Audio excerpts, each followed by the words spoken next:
ನಮಸ್ಕಾರ ಮಾಂತಯ್ಯ ಮಠಪತಿಯವರಿಗೆ. ನಮಸ್ಕಾರ ಗುರುಗಳೇ. ಸ್ನೇಹಿತರೆ, ನಿಮ್ಮೆಲ್ಲರಿಗೂ ಯೋಗ ಮಾಸ್ಟರ್ ಚಾನಲ್ಗೆ ಸ್ವಾಗತ ಸುಸ್ವಾಗತ. ತಾವ್ಯಾರು ನಮ್ಮ ಚಾನಲನ್ನು ಸಬ್ಸ್ಕ್ರೈಬ್ ಆದರೆ ಕೂಡಲೇ ಸಬ್ಸ್ಕ್ರೈಬ್ ಆಗಿ ಬೆಲ್ ಬಟನ್ ಒತ್ತಿ ಹಾಗೂ ನಿಮ್ಮ ಅಭಿಪ್ರಾಯ ಅನಿಸಿಕೆಗಳನ್ನು ತಿಳಿಸಿ ಹೆಚ್ಚು ನಿಮ್ಮ ಸ್ನೇಹಿತರಿಗೆ ಶೇರ್ ಮಾಡಿ. ಇವರ ಹೆಸರು ಮಾಂತಯ್ಯ ಮಠಪತಿ ಅಂತ, ಗದಗ ಡಿಸ್ಟಿಕ್ನವರು ಇವರು. ಈಗ ಇವರ ಕುಂಡಲಿನಿ ರಾಜಯೋಗ ಸಾಧನೆಯ ಅನುಭವ, ಹೇಗೆ ಸಾಧನೆ ಮಾಡಿದ್ರು, ಅವ್ರಿಗೇನು ಅನುಭವ ಆಯಿತು ಎಂಬುದರ ಬಗ್ಗೆ ಅವರು ಮಾತಾಡ್ತಾ ಇದ್ದಾರೆ. ಇವಾಗ ಅವರ ಪರಿಚಯನ ಅವ್ರ ಬಾಯಿಂದನೇ ಕೇಳುವ. ಈಗ ನಿಮ್ಮ ಪರಿಚಯ ಮಾಡಿಕೊಳ್ಳಿ ನಮ್ಮ ಸಾಧಕರಿಗೆ. ನಿಮ್ಮ ಹೆಸರು, ಯಾವ ಊರು, ಏನು ಕೆಲಸ ಮಾಡ್ತೀರಿ ಹೇಳಿ. ಮೊದಲಿಗೆ ನಮ್ಮನ್ನ ರಾಜಮಾರ್ಗದಲ್ಲಿ ನಡೆಸುತ್ತಿರುವಂಥ ಸದ್ಗುರುಗಳಿಗೆ ಅನಂತ ನಮಸ್ಕಾರಗಳು. ನಮಸ್ತೆ. ಹಾಗೂ ತಕ್ಷಶಿಲಾ ಮಹಾವಿದ್ಯಾಲಯದಲ್ಲಿ ಸಾಧನೆ ಮಾಡ್ತಿರುವಂಥ ಸಾಧಕರಿಗೂ ನಮಸ್ಕಾರಗಳು. ನಮ್ಮ ಊರು ಗದಗ ಡಿಸ್ಟಿಕ್, ಅಸುಂಡಿ ಹತ್ರ ಒಂದು ಹಳ್ಳಿ. ನನ್ನ ಹೆಸರು ಮಾಂತಯ್ಯ ಮಠಪತಿ. ವಯಸ್ಸು ಎಷ್ಟು? ವಯಸ್ಸು 20 ವಯಸ್ಸು. ಹಾಂ. ಏನು ಮಾಡ್ತಾ ಇದ್ರಿ? ನಾವು ಈಗ PUC ಮುಗಿಸಿ ಡಿಗ್ರಿ ಓದ್ತಿದ್ವಿ. ಅದು ಡಿಗ್ರಿ ಹಾಗೆ ನಾಮಕಾಸ್ತಿ ಇಟ್ಕೊಂಡು ಈ ಗುರುಗಳು ಕೊಟ್ಟ ಸಾಧನೆ ನಾವು ಮೇನಾಗಿ ಫೋಕಸ್ ಮಾಡ್ತೀವಿ. ಈಗ ಸಾಧನೆಯಿಂದ ನಿಮ್ಗೆ ಅನುಕೂಲ ಆಯ್ತಾ? ಅನುಕೂಲ ಅಂತ ಹೇಳಕ್ಕಾಗಲ್ಲ, ಎಲ್ಲವೂ ಯೋಗನೇ ಆಗಿಬಿಟ್ಟಿದೆ ನಮಗೆ. ಇದೇ ನಮ್ಮ ಮುಖ್ಯ ಜೀವನದ ಗುರಿ, ಮತ್ತೆ ಯಾವುದೂ ಇಲ್ಲ. ನೀವು ಯಾವಾಗ ದೀಕ್ಷೆ ತಗೊಂಡಿದ್ದು ಅದನ್ನು ಸ್ವಲ್ಪ ಹೇಳಿ. ನಾವು 2022ನೇ ವರ್ಷ, 2022ನೇ ಇಸ್ವಿ ಡಿಸೆಂಬರ್ 5ನೇ ತಿಂಗಳು. ಇದು ಡಿಸೆಂಬರ್ 5ನೇ ತಾರೀಕು ನರ್ಮದೇಶ್ವರ ಶಿವಲಿಂಗ ಪ್ರತಿಷ್ಠಾಪನೆ ಇತ್ತಲ್ಲ, ಅವಾಗ ಬಂದಿದ್ವಿ ಗುರುಗಳೇ.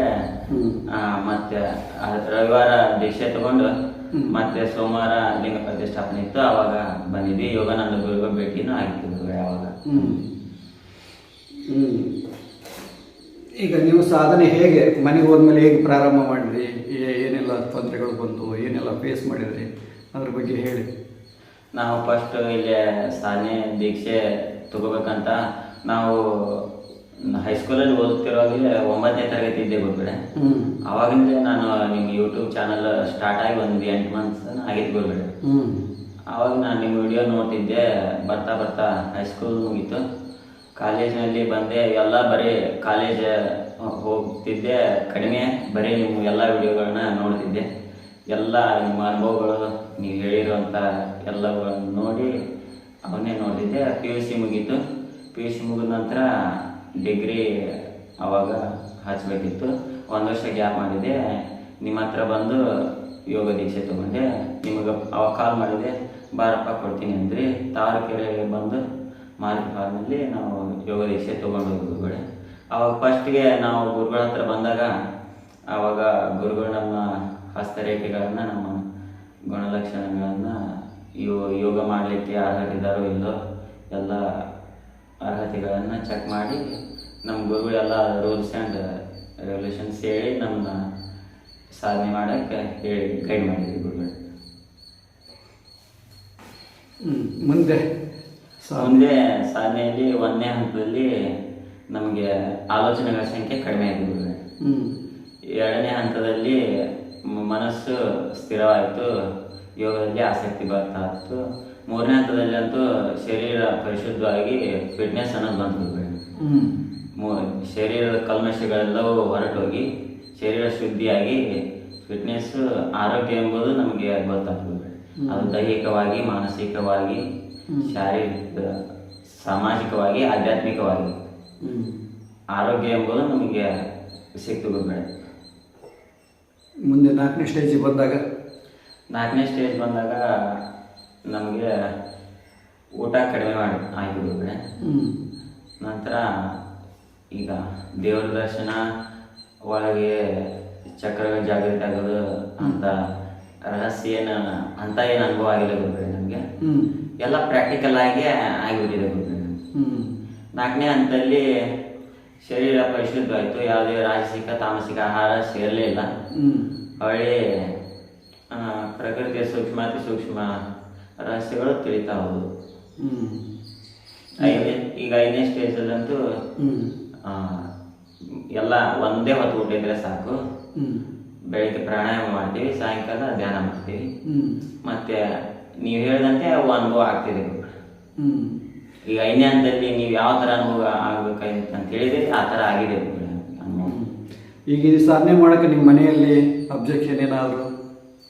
ಮನೆಯಲ್ಲಿ ಈ ಯೋಗ ಸಾಧನೆ ರಹಸ್ಯವಿದ್ಯೆ ಯಾರ್ಯಾದ್ರೂ ಸಿಕ್ಕವ್ರಿಗೆ ಹೇಳಕ್ ಹೋದ್ರೆ ಇದು ಅರ್ಥನೇ ಆಗಲ್ಲ ಅವ್ರಿಗೆ. ಹ್ಞೂ ಅವ್ರಿಗೆ ಅರ್ಥನೇ ಆಗಲ್ಲ.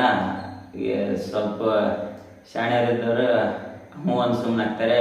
ಅದು ಏನು ಜ್ಞಾನ ಇಲ್ದಾರ ನಡೆಯಪ್ಪ ಆ ಕಡೆ ಅಂತ ಕಳಿಸ್ಬಿಡ್ತಾರೆ. ಹ್ಞೂ ಅರ್ಥ ಆಗೋದಿಲ್ಲ ಅವ್ರಿಗೆ ಅರ್ಥನೇ ಆಗಲ್ಲ ಗುರುಗಳೇ. ಉಳಿದವ್ರಿಗೆಲ್ಲ ಅರ್ಥ ಆಗೋದಿಲ್ಲ ಇದು. ಹ್ಞೂ ಮಾಡಿದವ್ರಿಗೆ ಮಾತ್ರ ಅರ್ಥ ಆಗುತ್ತೆ. ಹಾಂ, ಮಾಡಿದವ್ರಿಗೆ, ಜೀವನದಲ್ಲಿ ಕಷ್ಟ ಉಂಡವ್ರಿಗೆ, ಅನುಭವ ಇದ್ದವ್ರಿಗೆ, ಜ್ಞಾನ ಇದ್ದವ್ರಿಗೆ ಅರ್ಥ ಆಗುತ್ತೆ ಗುರುಗಳೇ. ಪಶು ಯೋನಿಯಿಂದ ಬಂದವ್ರಿಗೆ ಅರ್ಥ ಆಗಲ್ಲ.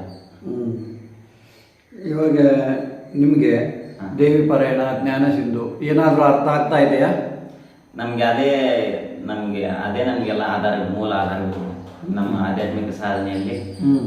ಏನಾದರೂ ನಮ್ಮ ಇದು ಆಧಾರ, ಮೂಲ ಆಧಾರ ಅದೇ ನಮಗೆ. ಅದನ್ನ ಬಿಟ್ಟರೆ ನಮಗೆ ಕಾಣಲ್ಲ ಗುರುಗಳೇ. ಅಲ್ಲ, ಅರ್ಥ ಆಗ್ತಾ ಇದೆ ಅಲ್ವಾ? ಅದು ಪರಿಪೂರ್ಣ ಆಗುತ್ತೆ. ಎರಡು ಆ ಗ್ರಂಥಗಳು ಅರ್ಥ ಆಗ್ತದವೆ. ದೇವಿ ಪಾರಾಯಣ ಅಂತೂ ಸಂಪೂರ್ಣವಾಗಿ ಇದಾಗಿದೆ ಗುರುಗಳೇ. ಜ್ಞಾನ ಸಿಂಧು ಅಧ್ಯಯನ ಸ್ವಲ್ಪ ಕಡಿಮೆ ಆಗಿದೆ ಕೆಲಸಗಳ ನಡುವೆ. ಅದನ್ನ ಅಧ್ಯಯನ ಮಾಡ್ತೀವಿ. ಈಗ ಕಂಪ್ಲೀಟಾಗಿ ಮನಸ್ಸಿನ ಏಕಾಗ್ರತೆ ಬಂದಿದೆಯಾ? ಬಂದಿದೆ. ಈಗ ಯಾವುದಾದ್ರೂ ಓದಿದ್ರೆ ತಟ್ಟಂತ ಮೈಂಡಲ್ಲೇ ಉಳಿಯುತ್ತೆ. ಆಗುತ್ತೆ. ನೀವು ಪಠ್ಯ ಪುಸ್ತಕಗಳನ್ನು ಒಂದು ಸಲ ಓದಿದ್ರೆ ಮೈಂಡಲ್ಲೇ ಉಳಿಯುತ್ತಲ್ವಾ? ಹಾಂ, ಹಂಗೆ ಉಳಿತೀವಿ, ನೆನಪೇ ಆಗಲ್ಲ. ಪರಿಪೂರ್ಣ ಏಕಾಗ್ರತೆ ಬಂದಿದೆ. ಒಮ್ಮೆ ಆ ವಿಷಯ ನೋಡ್ಬಿಟ್ಟು ಮುಗಿದ್ವಿ, ಹೊಳೆ ನೋಡಕ್ಕೆ ಹೋಗೋದು ಮುಚ್ಚಿಟ್ಬಿಡ್ತೀವಿ ಒಳ ಇಂಟ್ರೆಸ್ಟೇ ಬರಲ್ಲ ಅದು ನೋಡಕ್ಕೆ. ಅಂತ ಏಕಾಗ್ರತೆ ಸಿದ್ಧಿ ಆಗಿದೆ ಅನ್ನಂಗಾಯ್ತು. ಹಾಂ. ಈಗ ನಿನಗೆ ಅನುಭವಗಳು ಯಾವ ರೀತಿ ಆಗಿದ್ದಾವೆ? ಚಕ್ರ ಇದು ಮೇಲೆ ಹೋಗುವಂಥದ್ದು, ಕುಂಡಲಿನಿ ಶಕ್ತಿ ಮೇಲೆ ಆ ಸರ್ಪದ ರೂಪದಲ್ಲಿ ಹೋಗುವಂಥದ್ದು ಯಾವ ರೀತಿ ಅನುಭವ ಆಗಿದೆ ನಿಮಗೆ? ನಮಗೆ ಹಾಗೆ ಮೂಲಾಧಾರದಲ್ಲಿ ಒಂದು ಸವನಿ, ಈಗ 5ನೇ ಹಂತದಲ್ಲಿ ಒಂದು ಸವನಿ ಹಂಗೆ ಚಟ್ ಚಟ್ ಚಟ ಅನ್ನೋದು ಗುರುಗಳೇ. ನರಕ ನೀಡ್ತೇವೆ ಮೂಲಾಧಾರದಲ್ಲಿ. ಈಗೂ ಆಗ್ತಾ ಇದೆ. 1 ಮಂತ್ ಆಯ್ತು. ಆದ್ರೆ ಮತ್ತೀಗ ಟ್ರೈನಲ್ಲಿ ಬಂದಿದ್ದೀವಿ, ಟ್ರೈನಲ್ಲಿ ಮಾಡೋಕ್ಕಾಗಿಲ್ಲ ಪ್ರಾಣಾಯಾಮ. ನಿನ್ನೆ ಅಲ್ಲಿ ಅನುಕೂಲ ಇದ್ದಿದ್ದಿಲ್ಲ, ಅಲ್ಲಿ ಮಾಡಿಲ್ಲ. ಮತ್ತೆ ಹಿಂಗಾಗಿ ಪರಿಸ್ಥಿತಿ ಬಂದಿದ್ದಕ್ಕೆ 2 ದಿವಸ ಮಾಡಿಲ್ಲ. ಮತ್ತೆ ಅದು ಏನಾಗುತ್ತೋ ಮತ್ತೆ ಮುಂದೆ ಮಾಡೋದು. ಅದು ಮೇಲೆ ಹೋಗೋದು ಕಂಡಿದೆಯಾ ನಿಮಗೆ? ಅನುಭವ ಆಗಿದೆ ಮೇಲೆ ಏರ್ತಾ ಇರೋದು? ಈಗ ಡಾಕ್ಟರ್ ಹತ್ರ ಒಂದು BP ಚೆಕ್ ಮಾಡೋ ಮಿಷನ್ ಇರ್ತಲ್ಲ, ಅದು ಈಚಿದಾಗ ಹಿಂಗೆ ಮೇಲೆ ಹೋಗ್ತಾ ಇದೆ ಆ ಪಾದರಸ, ಆ ಥರ ನಿಮ್ಗೆ ಅನುಭವ ಆಗಿದೆಯಾ? ಮೇಲೆ ಏರುವಂಥ ಅನುಭವ ಆಗಿದೆ? ಆಗಿದೆ. ಇರುವೆ ಹೋದಂಗಾಗುತ್ತೆ. ಇರುವೆ ಹೋದಂಗಾಗುತ್ತೆ. ಸ್ಪಷ್ಟವಾಗಿ ದೃಢವಾಗಿ ಸರ್ಪ ಹಿಂಗ ಹೋಗ್ತಿಲ್ಲ ಗುರುಗಳೇ, ಹಾಗೆ ಇರುವೆ ಅಡ್ಡಾಡ್ದಂಗಾಗುತ್ತೆ. ಇರುವೆ ಅಡ್ಡಾಡ ಗುಳು ಅಂದಂಗೆ ಆಗುತ್ತೆ. ಯಾವ ರೀತಿಯಾದ ಆನಂದವನ್ನು ಅನುಭವಿಸಿದರೆ ನೀವು? ನಮಗೆ ಆನಂದ ಇದರಲ್ಲಿ ಪರಿಪೂರ್ಣವಾಗಿ ಸಿಕ್ಕಿದೆ. ಬೇರೆ ಏನು ಬೇಕಾಗಿದೆ ಗುರುಗಳೇ. ಏನು ಬೇಡ ಅನಿಸ್ತಾ ಇದೆ? ಏನು ಬೇಡನ ಅನಿಸಿದಲ್ಲ, ನಮ್ಗೆ ಬೇಡ ಏನು ಬೇಡ. ಹಂಗೆಲ್ಲ ಸಂಸಾರದಲ್ಲಿದ್ದು ಪಾರಮಾರ್ಥ ಸಾಧಿಸ್ಬೇಕು. ಏನು ಬೇಡ ಅಂತ ಅಲ್ಲ, ಇದ್ದು ಇಲ್ದಂಗೆ ಇರಬೇಕು, ನೋಡ್ದಂಗೆ ಇರಬೇಕು, ಕೇಳ್ದಂಗೆ ಇರಬೇಕು ಅಲ್ವಾ? ಈಗ ಮನೆಯಲ್ಲಿ ಅಂತ ಸಪೋರ್ಟ್ ಮಾಡಿದಾರಲ್ವ ನಿನ್ನ ಸಾಧನೆಗೆ? ಏನು ತೊಂದರೆ ಕೊಟ್ಟಿಲ್ಲ? ಮನೆಯಲ್ಲಿ ಏನು ಅನುಕೂಲ ಆಗ್ತೈತೆ. ನಿಮ್ಮ ತಂದೆ ತಾಯಿಗಳು ಆ ರೀತಿ ಏನು ತೊಂದರೆ ಕೊಟ್ಟಿಲ್ಲ? ಇಲ್ಲ. ಏನೋ ಮಾಡ್ತೀಯಲ್ಲ ನೀನು ಓದಿಸೋದಿಗೆ? ಇಲ್ಲ ಆ ಥರ ಏನಿಲ್ಲ. ಅವ್ರೇನೋ ಹೆಚ್ಚು ಮಹತ್ವ ಕೊಡ್ತಾರೆ. ಅವ್ರಿಗೆ ಇದು ಗೊತ್ತಿದ್ರು ಕಾಲೇಜಿಂದ ಓದ್ಕೊಂತೀನಿ ಅಂದ್ರೆ ಅವರು ಅನುಕೂಲ ಕೊಟ್ಟು ಅಭ್ಯಾಸ ಪರೀಕ್ಷೆ ಓದ್ಕೊಂತಾರೆ. ನಿಮ್ಮ ತಂದೆ ತಾಯಿ ಏನು ಮಾಡ್ತಾರೆ? ನಾವು ಕೃಷಿಕರಿದ್ದೀವಿ. ವ್ಯವಸಾಯ ಮಾಡ್ತಾರಾ? ಎಷ್ಟು ಜನ ಇದ್ದೀರಿ ನೀವು ಮನೆಯಲ್ಲಿ? ನಾವು 6 ಜನ ಇರ್ತೀವಿ. ನೀವು ಎಷ್ಟನೇದವರು? ನಾವು 2ನೇದವರು. ದೊಡ್ಡವರು? ನಮ್ಮ ಅಕ್ಕ. ನಿಮ್ಮ ಅಕ್ಕ ಇದ್ದಾರಾ? ಈಗ ಡಿಗ್ರಿ ಓದ್ತಾ ಇದ್ದೀರಾ? ಹೌದು. ಯಾವುದು? BA ಫಸ್ಟ್ ಇಯರಾ? ಸೆಕೆಂಡ್ ಇಯರ್ ಓದ್ತಾ ಇದ್ದೀವಿ. ಫಸ್ಟ್ ಇಯರ್ ಮನೆ ಎಕ್ಸಾಮ್ ಹೋದ್ರೆ ಇನ್ನೂ ಒಂದಿದೆ. ಈಗ ಎಕ್ಸಾಮ್ ಮುಗಿಸಿ ಇಲ್ಲಿ ಬಂದಿದ್ದೇವೆ. 19ನೇ ತಾರೀಕಿಗೆ ಇದೆ ಎಕ್ಸಾಮ್. ಅದನ್ನು ಮುಗಿಸ್ಬೇಕು. ಈಗ 19ಕ್ಕೆ ಎಕ್ಸಾಮ್ ಇದೆ ನಿಮ್ದು? ಇದೆ. ಯಾಕೆ ಟೈಮ್ ಜಾಸ್ತಿ ತಗೊಂಡ್ರಲ್ಲ ನಮ್ಮ ಸಾಧನೆ ಮಾಡೋಕ್ಕೆ? ಏನು ಯಾಕೆ? ಕಾರಣ ಏನು? ಪ್ರಾರಬ್ಧ. ಯಾಕೆ ಬಿಟ್ಟು ಮಾಡಿದ್ರೆ ಮಧ್ಯದಲ್ಲಿ ಏನು?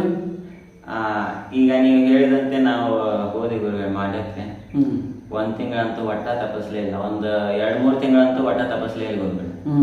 ಮಾಡಿದ್ವಿ. ಮತ್ತೆ ಅನಾನುಕೂಲಗಳಾದವು ಗುರುಗಳೇ.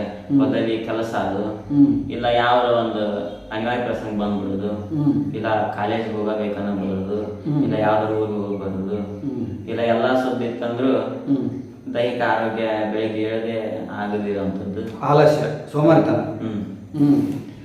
ಬೆಳಿಗ್ಗೆ ಹೇಳಕ್ಕಾಗದೇ ಇರುವಂಥದ್ದು, ಮತ್ತೆ ಕೆಲವೊಂದಿಷ್ಟು ದೋಷಗಳು ಇದ್ದೇ ಇರ್ತವೆ. ಅಲ್ಲ, ನಿನಗೆ ಆಗಿದ್ದೇನೇನಾಯ್ತು? ಯಾಕಂದ್ರೆ ನೀನು ದೀಕ್ಷೆ ತಗೊಂಡಿದ್ದು ಡಿಸೆಂಬರಲ್ಲಿ ಅಲ್ವಾ? ಈಗ ನೀನು ಬಂದಿರೋದು ಈಗ 2024 ಆಗಸ್ಟಲ್ಲಿ ಅಲ್ವಾ? 1.5 ವರ್ಷ ಡಿಫ್ರೆನ್ಸ್ ಇದೆ, ಹೌದಲ್ಲ? 1 ವರ್ಷ ಡಿಫ್ರೆನ್ಸ್ ಇದ್ರೂ ಕೂಡ ಕಂಟಿನ್ಯೂಸ್ ಆಗಿ ಮೊದಲು 3 ತಿಂಗಳ ಮಾಡಿದೆ.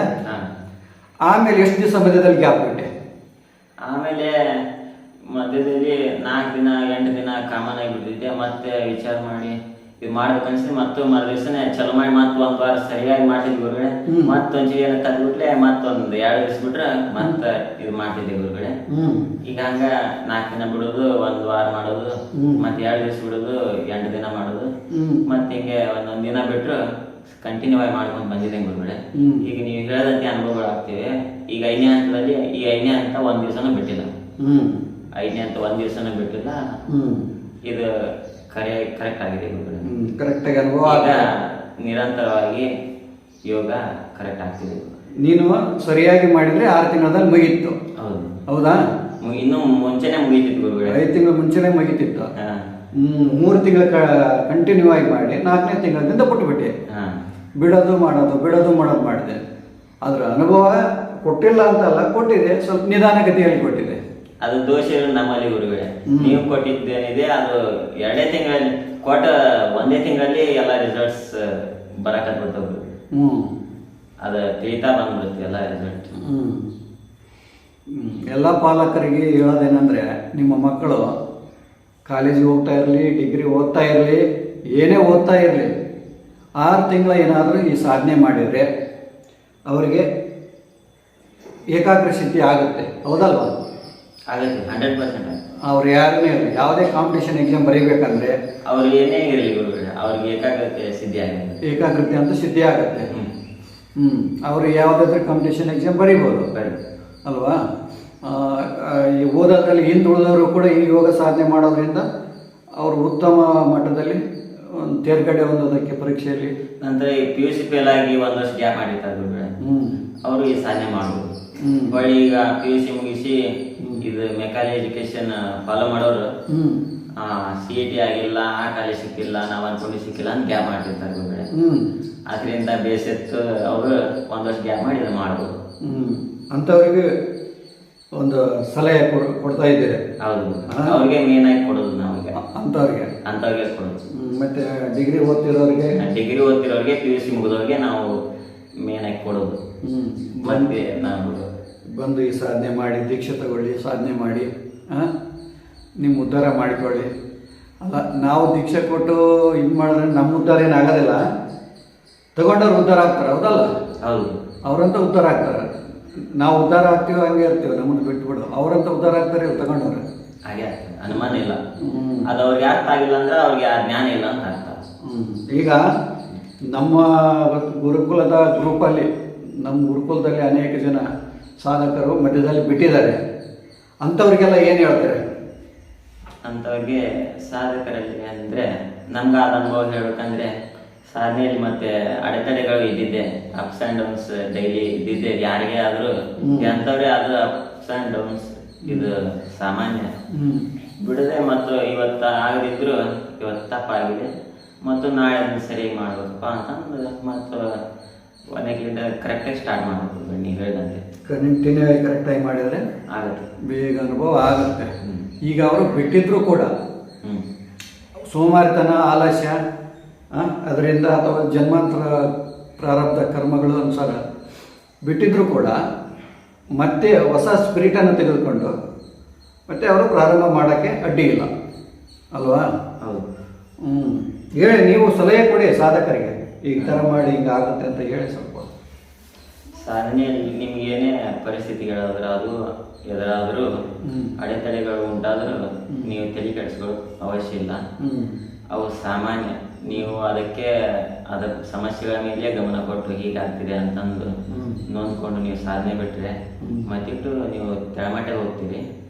ಸಮಸ್ಯೆ ಅದು ಬಂದಿರೋದು ನಮ್ಮ ಉದ್ಧಾರಕ್ಕೆ, ಅದು ನಮ್ಮನ್ನು ಬಲಿಷ್ಠ ಮಾಡಕ್ಕೆ ಬಂದೈತೆ ಅಂತ ತಿಳ್ಕೊಂಡು ಅದನ್ನು ಶಾಂತ ರೀತಿಯಿಂದ ಸಮಸ್ಯೆ ಪರಿಹಾರ ಮಾಡಿಕೊಂಡು ಹೊಳ್ಳಿ ಗುರುಗಳು ಏನು ಹೇಳ್ತಿದಾರೋ ಅದ್ರ ಕಡೆ ನೀವು ಗಮನ ಇಟ್ಟರೆ ನೀವು ಇದರಲ್ಲಿ ಯಶಸ್ಸು ಕಂಡೇ ಕಾಣ್ತೀರ. ಇದರಲ್ಲಿ ಯಾವ ಅನುಮಾನವೂ ಇಲ್ಲ.